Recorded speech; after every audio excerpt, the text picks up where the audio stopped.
So the first thing that I want to start with is going to probably seem a bit silly, but trust me, there's a method to my madness always. So I want to talk about why we even care about fretboard visualization, fretboard navigation. Why do we even care about this idea? You never hear trumpet players talk about valve navigation and visualization.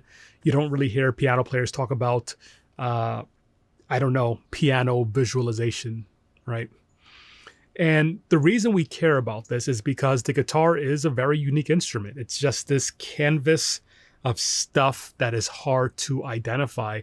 And we want some tips for how to actually get across it and to find the things we're looking for. So that makes sense. But the next question is, what is it exactly that we're looking for? And the reason I ask this is because in the guitar world, we have all of these interesting ideas that we kind of romanticize, and we don't often stop to think about what those ideas mean. So ideas like nailing the changes, like being able to play freely, like being able to play what's in your head. These are things you hear people talk about as goals, but what do those things actually require and what do they mean on the guitar?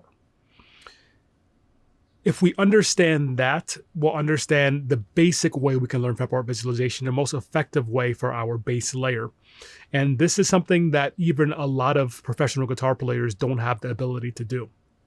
So when I explain this to you, when I show you how it works, I don't want you to think, oh my God, that's just a baby way of thinking. That's just beginner stuff. No, this stuff is super, super powerful. And of course, if you want to expand it even further, we have a level 2. But when we're navigating the fretboard, we're either going to be playing one of 3 things. Really, we're going to simplify it to one of 2 things. But we're either playing some type of note, which is related to some type of scale, so a single note, or we're playing harmony, some type of chord, triad, 7th chord, whatever. Now, technically speaking, the third thing is we could be playing a dyad, which is just 2 notes, but that's easy, and you'll see how to do that as well. But the primary thing we're thinking about is chords and scales and connecting them in a way on the guitar that is melodic and nice, easy to understand, and clear to navigate. So to achieve this, we're going to focus on just two tools. And it's so simple, I can just show you in this one video. It's going to take a few minutes to understand. We're going to combine the idea of triads with the idea of pentatonic scales and specific positions. We're going to do this in the key of C major, just so you have some clarity. And as you go through the rest of this whole course, you're going to see different examples in different keys. You're going to see us apply these ideas in different ways. But the base understanding here for improvisation and for fretboard navigation is the combination of triads and the pentatonic scale. I'll explain why in a second. But first, we'll just start with a simple minor chord that you play on guitar all the time, A minor bar chord right here. You have seen this bar chord and you have played it many times. If you don't know your bar chords, you shouldn't be here yet. You should be on the fast fundamentals section first. But assuming you know this simple A minor bar chord, this represents a big chunk of what A minor means on the guitar. Now, the simplest thing to do is to just take that bar chord and to overlay a couple of triad shapes, and then also the pentatonic scale. So we'll start with the triad shape. If we just take this A minor chord and reduce it to a few notes we can isolate from the triad, we have this. So it's basically the entire bar chord, but we're just playing from the D string to the high E string. And the next thing we can do is apply the minor pentatonic scale, which you should also know, but we'll just play the scale pattern.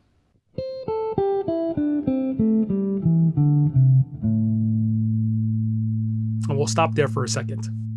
We now have 3 layers of information. We have the big bar chord that you already know. This is our anchor, since you already know this. We're overlaying the simple triad from the D string to the high E string, and I'll explain why we're doing that later. and we're overlaying the minor pentatonic scale. Now, with that information, we have the ability to do a lot of different things. The first thing we can do is, of course, just play a normal song using our A minor bar chord. For playing rhythm guitar, we can do that. If we want to go and improvise and solo, we can play any notes from the minor pentatonic scale.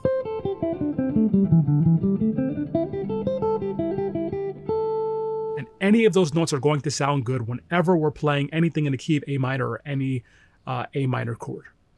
And so we're working on a pentatonic scale here because, again, it frees us from having to worry about playing the wrong or the right notes. As a quick example, this is not part of the scope of what we're talking about in this section, but as a quick example, in just the major scale alone, we have 3 different minor scales. We have the natural minor scale, we have the Phrygian scale, and we also have the Dorian scale.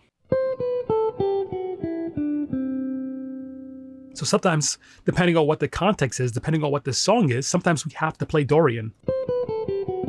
Sometimes we have to play Phrygian. Sometimes we have to play Aeolian.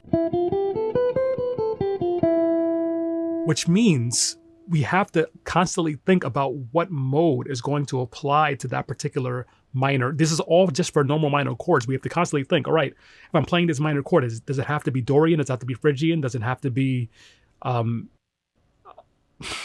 Aeolian? Sometimes it has to be natural minor. Sometimes it has to be harmonic minor, which is totally different.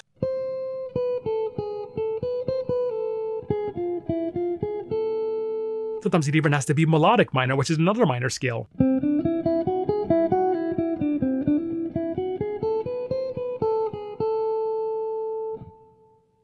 And so, if we're trying to go to the deepest level possible, there goes 5 different minor scales we have to worry about at all times if we're trying to nail the changes and improvise. However, if we just use the minor pentatonic scale, for the most part, it doesn't matter if it's a Dorian or a Phrygian or an Aeolian, the minor pentatonic scale is always going to work. The minor pentatonic scale includes all of the correct notes and none of the incorrect notes we can play on any minor chord. So, if we're thinking about a base level of improvisation, it's really great to have that minor pentatonic scale as our fundamental layer because we don't have to ever worry about playing the wrong note.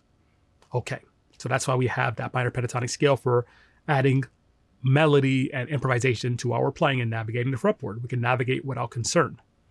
But then the last layer that we're adding is this simple triad shape. And the reason we do that is because if we ever want to nail the change, we know we can land on one of those notes.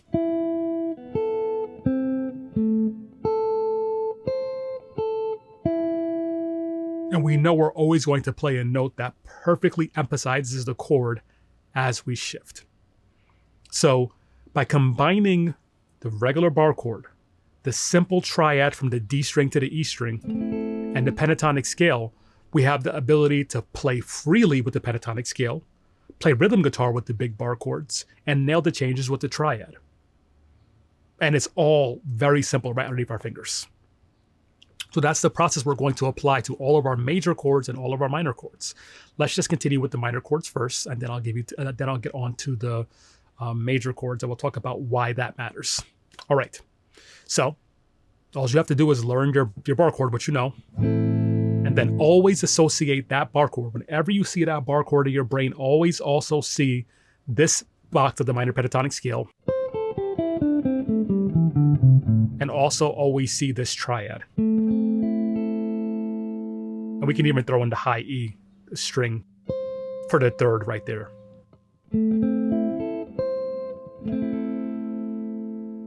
Now, the next thing you can do is apply the same exact concept to the second bar chord you know, which is right here. This A minor. So what do? We learned a minor pentatonic scale right there, which is this shape.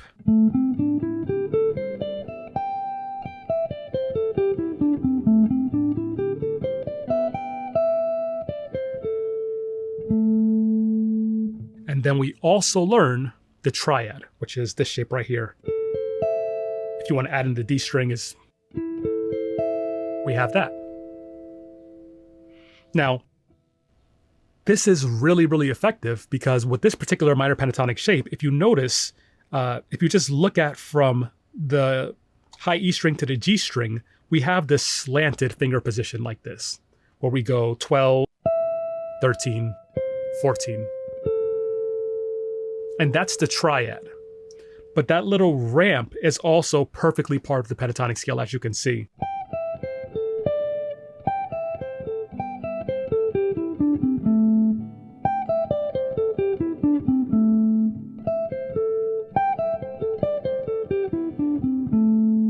So you can see they connect really well in an efficient way for playing licks. And then that, of course, just combines with our regular A minor bar chord. So if you're ever playing rhythm guitar and you're thinking about a song, right, in A minor, maybe you grab this bar chord. Maybe you grab this bar chord.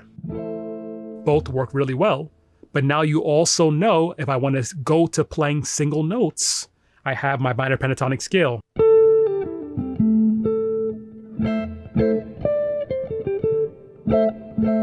And if I ever want to nail the chord change, I land on one of those triad notes.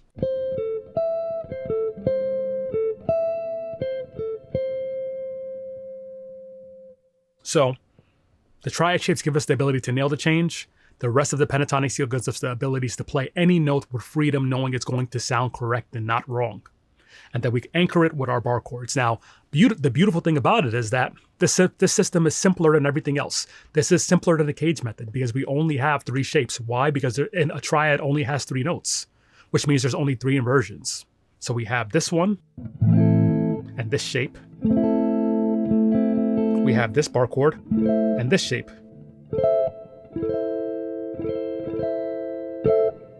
And then we just have one more triad shape, and it's right here.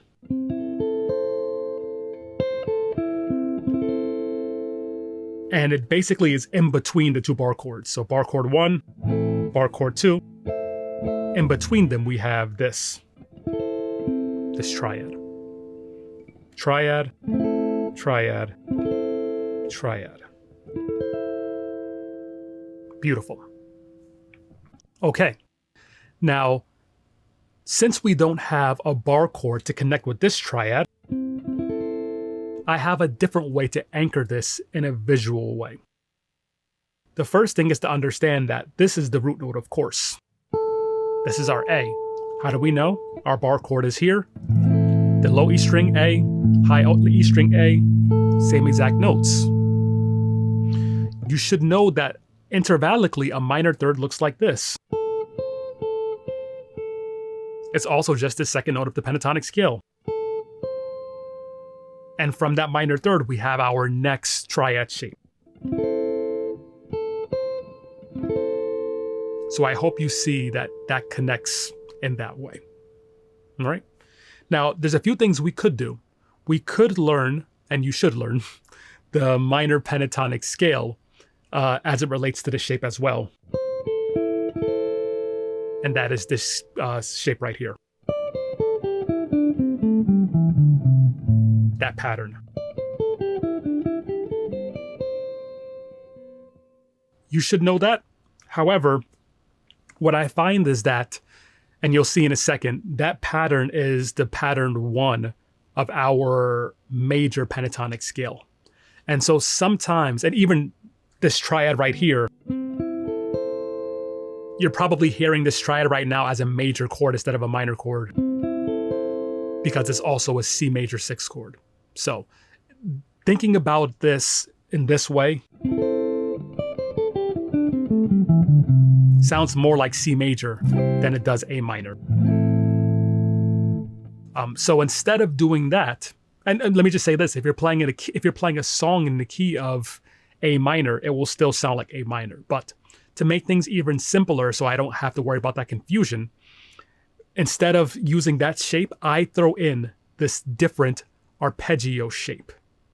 Of course, you already know an arpeggio is just the same thing as a chord, but it's playing the notes individually. So I use this arpeggio shape because it fits well on the guitar. Guitar players always play it. It's a very common shredding, sweep picking shape. But it also works beautifully to get the minor sound and to connect us. So it looks like this.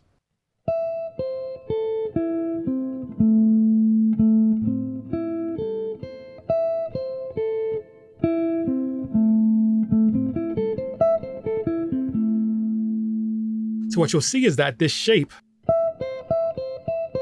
it connects our first bar chord, because remember we had our first bar chord and a pentatonic scale. And then we have our last bar chord in pentatonic scale.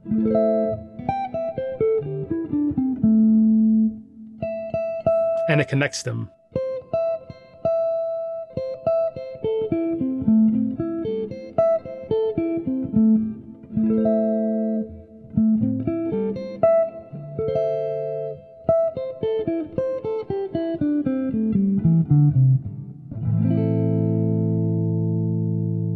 So now we have a very clear way to connect basically our bar chords and all of the things we're going to want to grab when we're playing our pentatonic scale, and it works really, really well.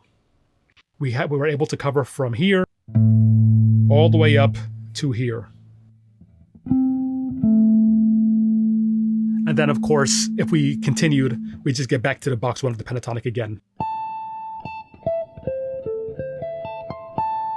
And then we restart the whole thing. So that's how I like to visualize at my bass layer, minor, and the minor sound.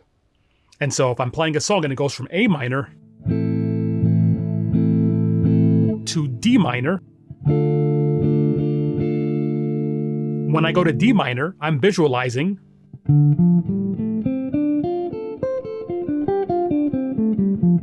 and then back to A minor.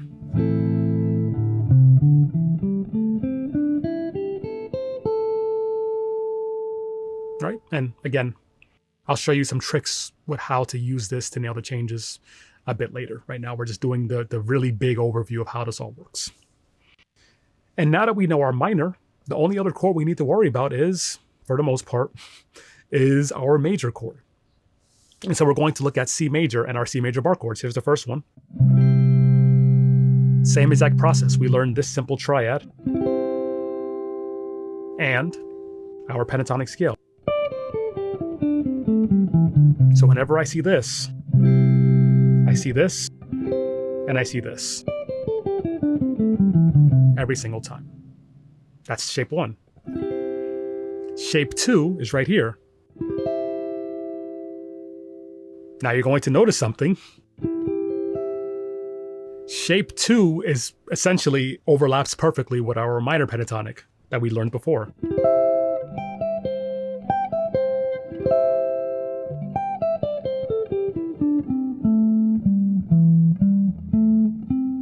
But the root is right here now. But it's the same triad. It's a triad shape. All right.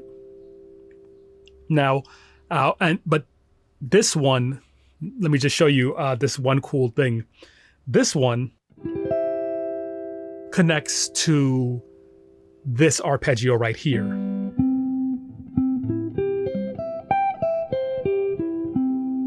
So remember with our minor, I showed you just one minor arpeggio, nothing else. Right? Our 1, and I did it with the pinky on the low. I did it with the pinky on the A string to set it up. That same exact shape, but the major version starts with the pinky on fret here. Fret 15. I was going to say fret 3, but obviously we're up the octave, so it's fret 15. So this is the major pentatonic, major arpeggio shape. And that's how we get that triad. So we have triad shape 2, which connects also to that little arpeggio and also the pentatonic. All right. And then we also have the third triad. Our third triad is connected to our second bar chord. So for this bar chord, we have this pentatonic shape.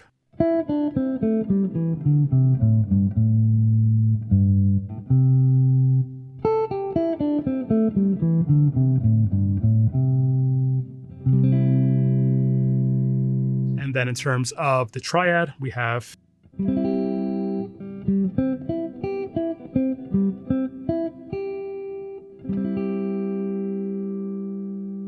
very simple. So quick summary, whenever I see a major chord or even a dominant chord, I can still use these exact same shapes. So C major, C major, this shape.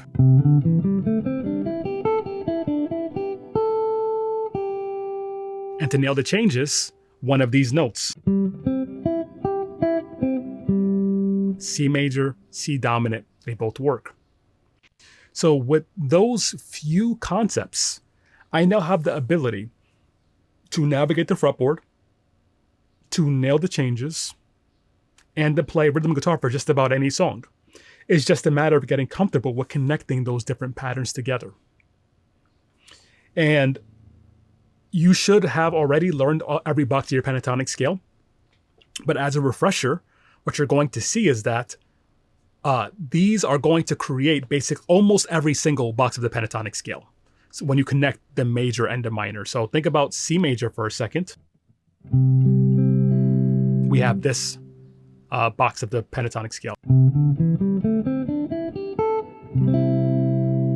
The next box of the pentatonic scale is this, which is A minor. The next box of the pentatonic scale is this, which is C major. So it's just kind of doing it all for us. The next box of the pentatonic scale is this one.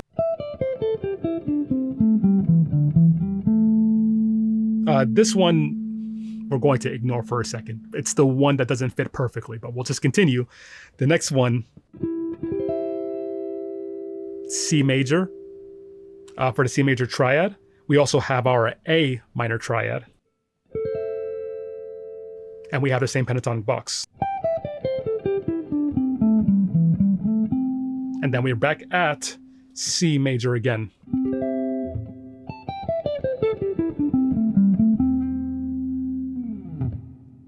So, between those different pentatonic patterns, chord patterns for our bar chords, and a couple of fun arpeggios, and the triad shapes and inversions, we now have an easy way to navigate the fretboard. You'll never play a wrong note. You'll always be able to play rhythm guitar, and you can always have the ability to nail the change. This is the fundamental layer of navigating the fretboard.